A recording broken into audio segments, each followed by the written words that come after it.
Hello again, this is Dan Marks with articlev.org. Thanks for joining us once again. I've got Bill Walker here from foavc.org, or otherwise known as Friends of Article 5 Convention. Thank you for joining us once again, Bill. It's an honor to have you here. Thanks. The fact is that the NARA, National Administration and Records Administration, I think, whatever. Anyway, they foolishly, and that's the word to use, foolishly, never realized or read the Constitution or understood the Constitution, that these applications that states were sending in, regardless of how Congress sent them, were not archival records. They were live. They had not done their constitutional purpose. They never should have been archived. They should have been set aside from the beginning. And Congressman Messer of Indiana, working with his team, I helped draft the thing with a large number of people from his staff who spent countless hours working on this thing. They came up with this proposed thing to get an official list, because first Congressman wrote a letter to NARA and said, look, we want you to do this voluntarily. And basically NARA said, no, we're not going to do it. They gave a whole bunch of reasons, but it basically came down to it, well, we got a bunch of academics who come in here and we don't want to disturb the lists. And Congressman Messer did not point out to him that the regulations clearly stated that NARA was supposed to have this for immediate constitutional use. That's the actual rules and regulations. Again, a legal portion of that triangle. And so the decision was made to come up with a proposal to create an official list, which Congress does not have, of the applications. In that way now, we know exactly what is there. Right.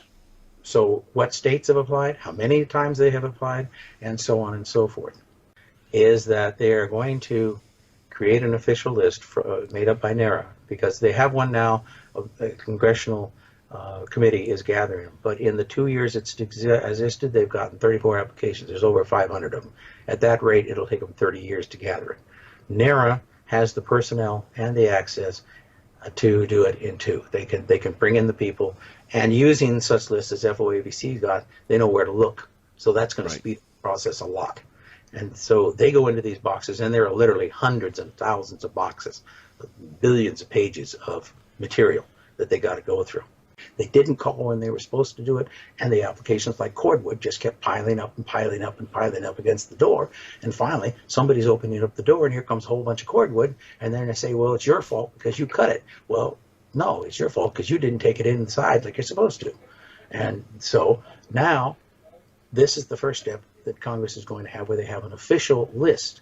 So this also will take care of any questions that a lot of these advocacy groups and everybody else is saying, well, we got 32 applications, or we got 10 applications, or we got 6 applications, or we got 40 applications, or whatever. This official list will become the list, and they are requiring NARA to have it in 2 years. And the reason they're requiring it in 2 years is because they do not want to give NARA forever to do it. Frankly, having gathered the list, 2 years is more than enough time for them to gather these applications and get them to Congress. So the Congress then can say, okay, we have X number of applications, around 570 is about what they're going to find. Right. And then they have to look at, okay, well, now what do we do with it? Well, then that comes in the next set, which is due in the future. But until you actually have an official list and you've got them all gathered, you can't do anything. Now, once you've got that triangle satisfied, then the rest starts to fall in. And that's where it is. But this first list is critical, because you have to have the actual list so that then everything else can move forward from that. Right. And what kind of timeline are we looking at for this legislation? Well, now that all depends. It's an election year. There's no way of knowing how Congress is going to deal with it. My best guess is that it could be this year that it would be passed. Hopefully, I would think so. I really. Why would you think it would be this year that it would be passed? Because there really isn't anybody that's been able to come up with an argument as to why they shouldn't know if they have to do something in the Constitution. Nobody has been able to come up with a legitimate reason as to why there shouldn't be an official list. Because people are going to roll their eyes. They look at the elections these days, and half the candidates, they just don't like them, and they just don't believe that there's going to be any progress made with a number of people. So if they want to get directly involved themselves, how do they do that? The convention is different from Congress by one big major point. It's issue oriented. Absolutely 100% issues. You're proposing amendments, which is an issue. So you're not electing a delegate. The delegate is not going to come in and say, if you elect me in the future, I will do all this great grandiose stuff. The delegates that you elect as to who they are is not as important as the issues. And the only thing you're going to be able to ask the delegate about is what's his position on issue X, Y, Z, so on and so forth. And you know what those issues are going to be. I favor these delegates being nonpartisan and insulated from all of the influences that we take for granted in the other elections.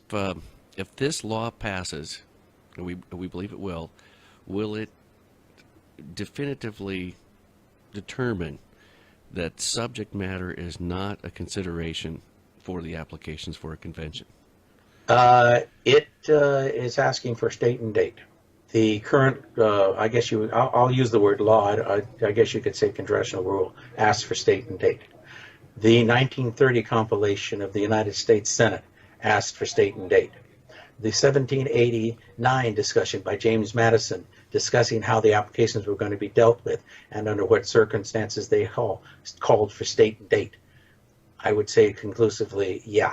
Thank you, Bill, again for joining us, and we'll be staying in touch as the developments of this legislation ensue. But it looks like we're kind of headed for the inevitable, and it's nothing we should shy away from. It doesn't do us any advantage to do that. So, just for reference, right now the bill is in House committees.